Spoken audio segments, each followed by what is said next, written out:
Alhamdulillahi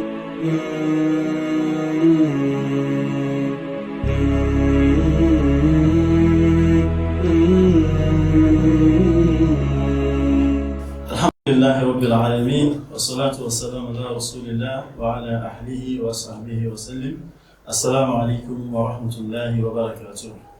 Soyez les bienvenus encore sur cette émission aujourd'hui. Et nous sommes toujours sur l'émission du djihad, l'utilisation, le mauvais usage et l'abus du mot djihad. On continue toujours avec les aperçus sur les guerres, les batailles du prophète sallallahu alayhi wa sallam.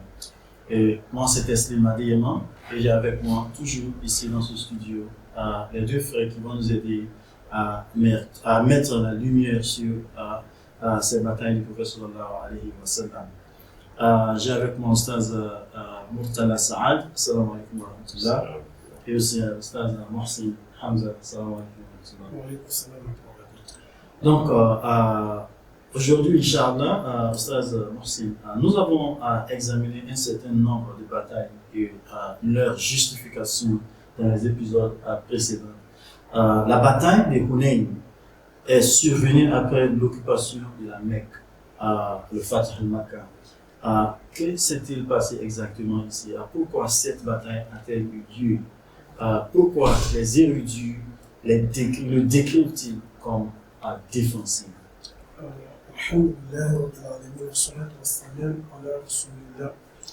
La bataille de Hunayn a commencé depuis que le prophète Mohammed sallallahu alayhi wa sallam se préparait pour se rendre à la Mecque pour sauver les tribus de Khuzar.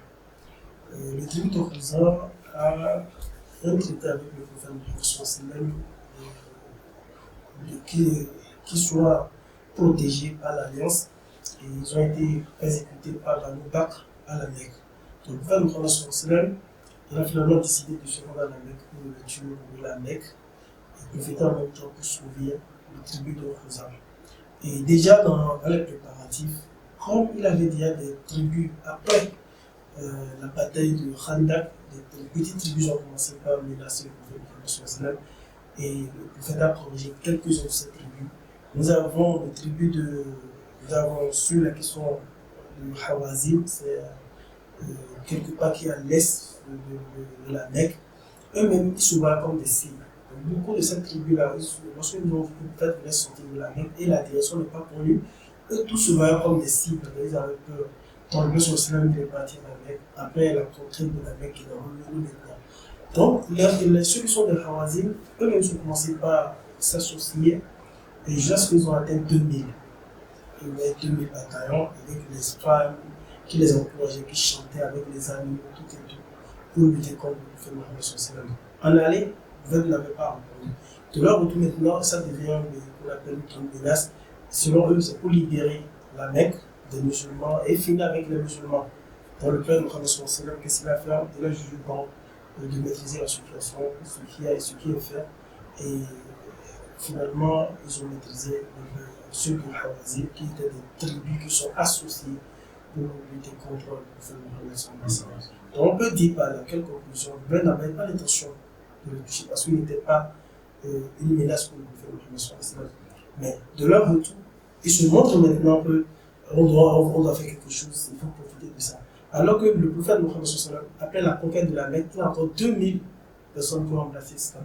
Ajouté à tous ceux-là qui étaient avec le prophète pour aller conquérir la Mecque, c'était encore si grand, il était si grand, donc ils ont vite maîtrisé qu'on appelle le sud de Hawazin. Mais il faut noter ceci, et ils avaient tué beaucoup de musulmans, et finalement le prophète Mohammed sallallahu alayhi wa sallam a demandé notamment.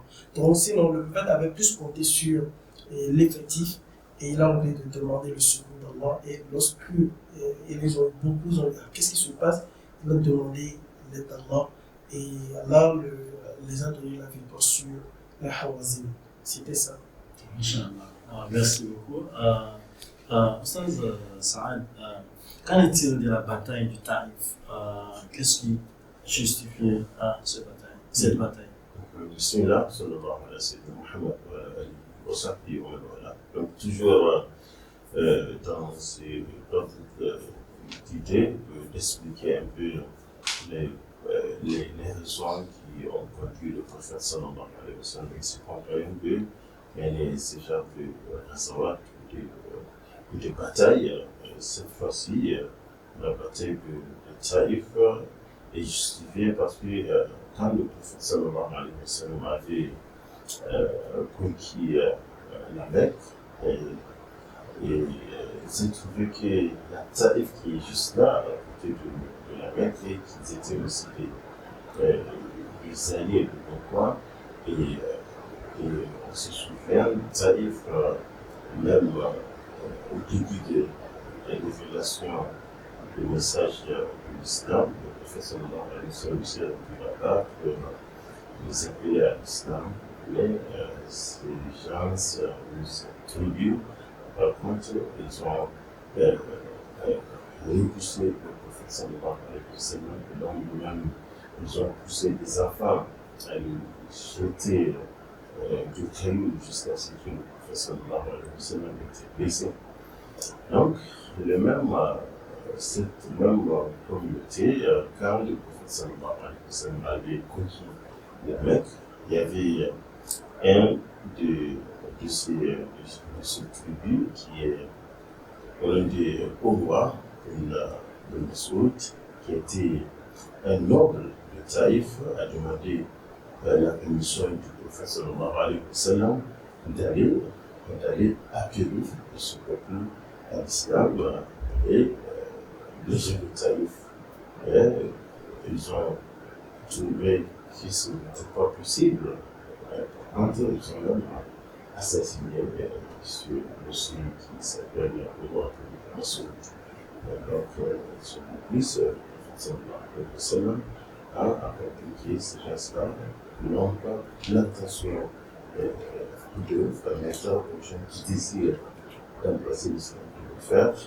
Par contre, ils sont hostiles et ils sont aussi, ils ont monté des violences contre la préparation de l'islam, et c'est dans ce sens le prophète sallallahu alayhi wa sallam a marché vers cette ville pour la libérer, pour permettre aux citoyens qui désirent embrasser l'islam de le faire.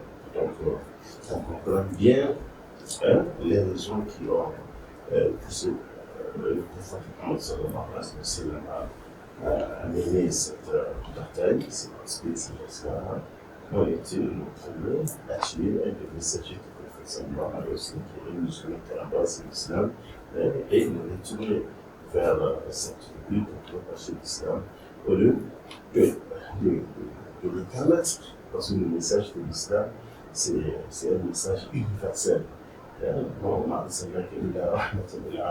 Donc, c'est clairement, c'est une miséricorde qui donne toute l'humanité en droit de connaître. Donc, si vous êtes posé pour afficher ce message, pour se proposer cette fois, c'est la vérité, vous menacez l'islam, vous provoquez l'histoire, c'est tout à fait normal que ces obstacles doivent être dégagés pour que c'est un plaisir pour les citoyens de comprendre l'islam de l'embrasser. Donc voilà un peu les raisons qui ont poussé le prophète sallallahu alayhi wa sallam à attaquer cette ville pour, comme je l'ai expliqué, aux gens qui désirent embrasser l'islam pour le subhanahu wa ta'ala. Merci beaucoup. Donc, tout d'abord, Hunayn, les gens se sont rassemblés pour attaquer les musulmans lorsqu'ils retournaient à Médine après le Fatih Makkah. À Taïf, ils tuent un messager du prophète sallallahu alayhi wa sallam. Donc, ceci sont des raisons pour les batailles Ils ont violé l'alliance qui ont les musulmans et aussi les Quraysh. Parce que Taïf fait partie des alliés des Quraysh, donc tuant des leurs alliés. Du prophète sallallahu alayhi wa sallam. C'est comme vous avez tué, vous avez touché à l'alliance des musulmans. Donc, Oustaz Moussi, pouvez-vous nous donner des renseignements généraux sur les diverses communautés de Médine? Ce qu'il faut noter, Médine, c'est une ville. Médine, c'est une ville connue sous le nom de Yathrib. Et finalement, les habitants de Médine, ils ont surnommé Médine et Yathrib a finalement Médine, la ville de Médine. Nous avons deux grandes tribus qui sont là. Nous avons les Arabes et nous avons les Juifs. Parmi les Arabes, nous avons les Haus et les Khazraj. Et les Juifs, nous avons beaucoup de Juifs. Parmi lesquels nous avons trois principaux Juifs, tribus de Juifs. Nous avons les Banu Qaynuqa, les Banu Qurayza et les Banu Nadir. Voici les trois principaux tribus de Juifs. Alors nous avons encore d'autres petits Juifs et les petites tribus de Juifs telles que Jacksham et Tha'laba et Mourid et ainsi d'autres. Ce qu'il faut noter, c'est quoi? Avant même la vie du prophète, le message ne passait pas entre eux. C'était de méfiance, c'était qu'on appelle des guerres entre eux, c'était même la monnaie courante avant l'arrivée du prophète. Donc le prophète était à la Mecque, toujours dans les mailles de ces Kourishim, et ces gens quittaient Médine pour venir à la mer pour le pèlerinage. C'est là que le prophète il a invité les Haus et les Khazraj à l'islam, ils ont embrassé l'islam. Il va constater que le pont ne passait pas entre eux, et pour leur première alliance et aussi leur seconde alliance, son salam, il a pu mettre ce qu'on appelle, il a fini avec le différent qui existait entre les deux, les Haus et les Khazraj qui sont des Arabes, il les a réunis, ils sont devenus Arabes. Une fois à Médine, le prophète Mohammed sallallahu alayhi wa sallam a constaté qu'entre les Arabes aussi également, et entre les Juifs, le pont ne passait pas. Donc il a essayé de rédiger un sahih qu'on appelle le Charte de Médine, et tout le monde a lu ce qui est sur ça, tous les tribus ont lu, c'était d'accord, ils avaient signé. Donc c'est pour dire le prophète Mohammed sallallahu alayhi wa sallam qui a joué le rôle de médiateur entre les Arabes, il a joué le rôle de médiateur entre les Arabes et les Juifs. Et il a effectivement, comme l'a dit Moustapha, et son message est universel, c'est une message pour toute l'humanité. Merci beaucoup, Oustaz, pour ces renseignements généraux. Oustaz Moustapha, commençons par la tribu juive de Banu Qaynuqa. Qu'est-ce qui s'est passé exactement entre eux et les Bismillah, sallallahu alayhi wa sallam. Bien, en effet, à ce qui concerne Banu Qaynuqa, qui sont aussi une composante de Médine, qui sont une tribu de Juifs de Médine. En ce qui les concerne, on peut se rappeler que peu après la partie de Badr, Banu Qaynuqa ont rompu plusieurs clauses du traité de ce qu'on appelle la charte de Médine as-Sahifa, et qui réunissait tous les groupes de Médine, que ce soit les Haus et les Khazraj, qui sont les Arabes, et les trois composantes ou les trois principaux tribus de Juifs. Premièrement, le prophète sallallahu alayhi wa sallam il a instauré un certain nombre de mesures pour faciliter le nouveau code de l'économie. Le prophète sallallahu alayhi wa sallam avait établi son propre marché qui, contrairement à celui contrôlé par Qaynuqa, ce marché qui n'imposait pas aucun impôt sur les transactions et aucun intérêt sur le prêt. Et une deuxième action faite par le prophète sallallahu alayhi wa sallam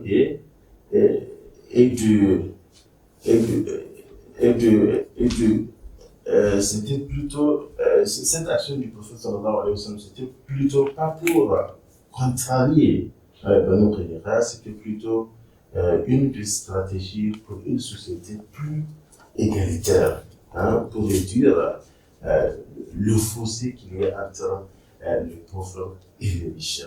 Mais cette action ou ces stratégies qui sont développées par le prophète sallallahu alayhi wa sallam, Banu Qaynuqa ont tiré de cela comme un danger pour leur activité commerciale, qui imposait des impôts sur aux gens et aussi qui donnaient le prix avec les intérêts. Donc c'était ça un peu la raison du conflit qui était entre cette tribu et le prophète sallallahu alayhi wa sallam. Donc on peut aussi signaler que cette tribu de Banu Qaynuqa, Allah subhanahu wa ta'ala a bel et bien parlé de leur trahison contre la Ummah du prophète sallallahu alayhi wa sallam.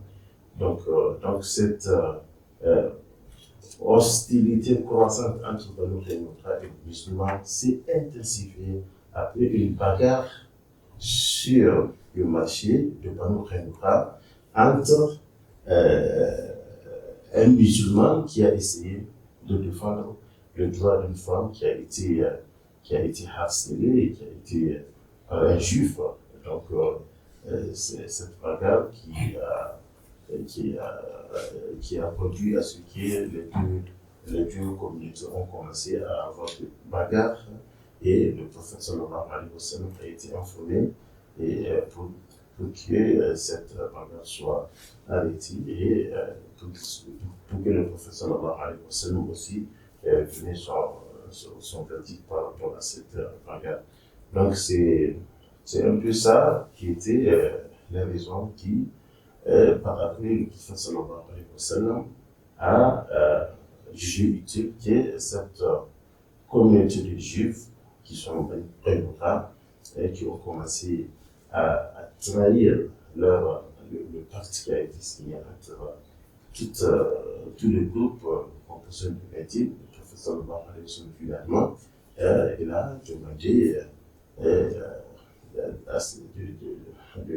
demandé à ce que cette communauté de juifs soit exilée hors de Médine.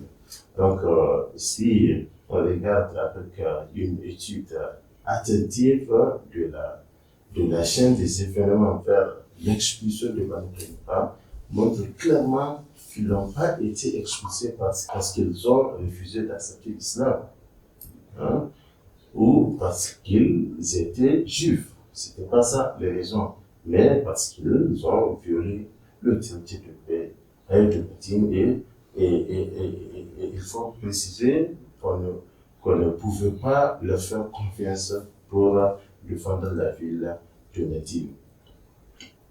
Donc la véritable raison de leur expulsion était donc la violation de la traité et l'hostilité ouverte qui a convaincu le prophète sallallahu alayhi wa sallam qu'il était impossible de vivre avec eux dans la paix et dans la sécurité sans compromettre la sécurité de la ville de Médine.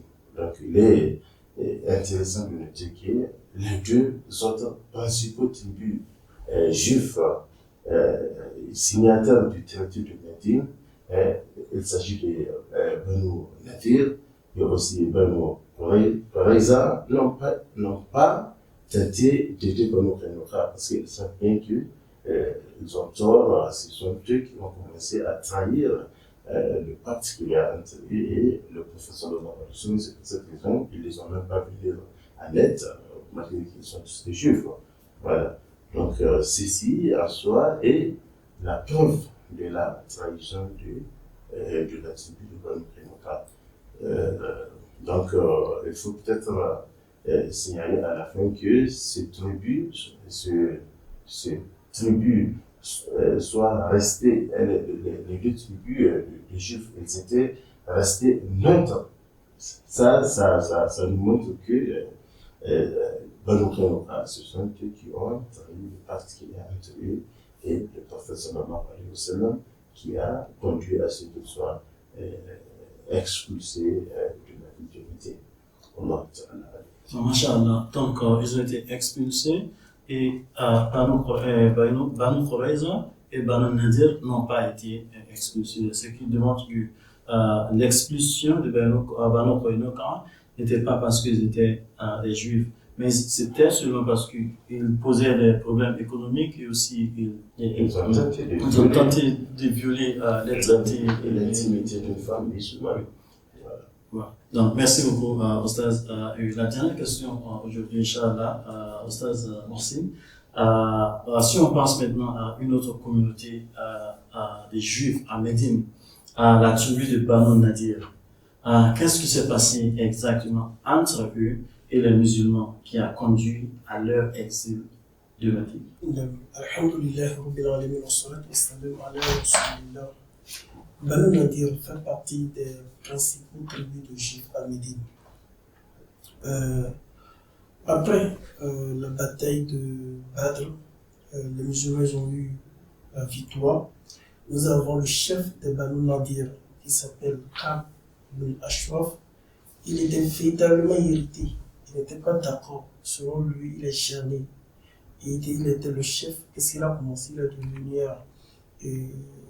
un taquin du prophète Mohammed sallallahu alayhi wa sallam, de part et d'autre. Et il écrivait des poésies, il récitait des poésies à l'encontre du prophète Mohammed sallallahu alayhi wa sallam et des musulmans. Jusqu'au point où il a pris l'habitude d'aller à la Mecque pour inciter les Quraysh, pour dire comment vous pouvez accepter ça, cette défaite. Ils ont dû, avec ce petit nombre, ils ont tué et fait quelque chose. C'est-à-dire, il les incitait à se venger. Il a joué un grand rôle dans la bataille de Uhud, parce que c'est la bataille de Uhud est la conséquence de la bataille de Badr pour se venger. Et finalement, il a été exécuté selon la loi. Il a été exécuté selon la loi. Parce que la loi, c'est quoi? Lorsqu'il faut rompre le traité, vous êtes appelé à être exécuté. Donc ils l'ont exécuté. Le prophète Mohammed sallallahu alayhi wa sallam, malgré qu'il a été exécuté, le prophète il a renoué à nouveau le traité de paix entre les musulmans et les Banu Nadir. Et finalement, les Banu Nadir, c'était comme, ils n'étaient pas d'accord. C'était quelque chose qui a le contaminé. Et eux-mêmes, ils ont commencé par se venger. Ils voulaient assassiner le prophète Mohammed sallallahu alayhi wa sallam. Ils ont passé par plusieurs moyens, parmi lesquels, au cours d'un dîner, le prophète Mohammed sallallahu alayhi wa sallam avait ses compagnons, ils ont tenté de jeter une pierre sur eux. Alhamdulillah, ce qui n'a pas été fait. Ce qui est bon, le prophète a été déjà, moi disons, il a eu la révélation de la part d'Allah. Ce qui se trouve dans son Al-Maïda, verset 13, Allah dit ceci: فَبِمَا نَقْضِهِمْ مِيثَاقَهُمْ لَعَنَّاهُمْ وَجَعَلْنَاهُمْ قُلُوبَهُمْ قَاسِيَةً. Allah dit, depuis à cause de la violation de l'engagement qui les Banu Nadir, nous les avons maudits et endurcis le cœur. Allah dit continue, Allah dit يُحَرِّفُونَ الْكَلِمَ عَنْ مَوَاضِعِهِ وَنَسُوا حَظًّا مِمَّا ذُكِّرُوا بِهِ. Et Allah dit, ils détournent les paroles de leur sens et oublient une partie de ce qui leur a été rappelé. Allah continue également, Allah dit وَلَا تَزَالُ تَطَّلِعُ عَلَى خَائِنَةٍ مِّنْهُمْ إِلَّا قَلِيلًا مِّنْهُمْ. Allah dit, toi, prophète Mohammed sallallahu alayhi wa sallam, tu ne cesseras de découvrir leur trahison, sauf d'un petit nombre d'entre eux pour dire la majorité vont te trahir, ces juifs-là. Et c'est une leçon, c'est pour la communauté de Mohammed sallallahu alayhi wa sallam d'être sur le garde avec ces gens-là. Et Allah dit fa'fu anhum wasfah. Allah, il a rappelé la bonne manière que fait Mohammed sallallahu alayhi wa sallam, a aussi également pardonne-leur et oublie leurs fautes. Pardonne-leur et oublie leurs fautes, car Allah aime cette les bienfaisants.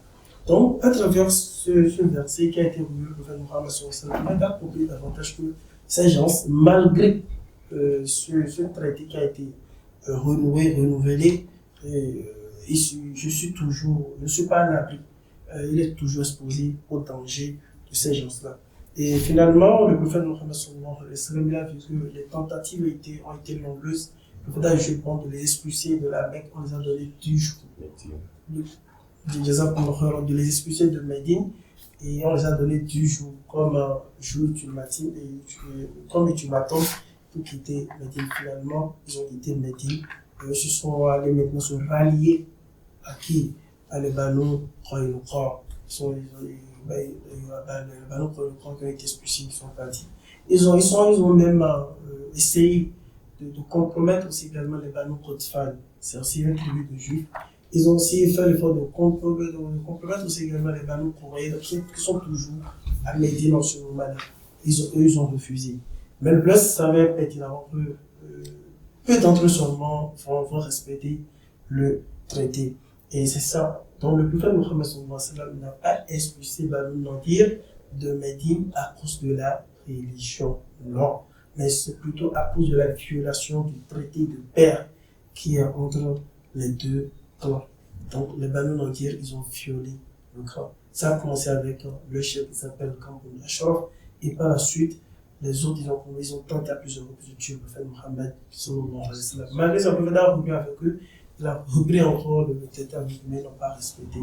Et c'était la belle décision de les expulser de la Mecque.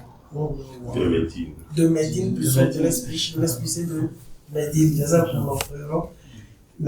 Alhamdulillah Rabbil Alamin. Merci beaucoup, Ostaz, pour cet aperçu sur les raisons pour lesquelles le Banu Nadir a été expulsé de Médine.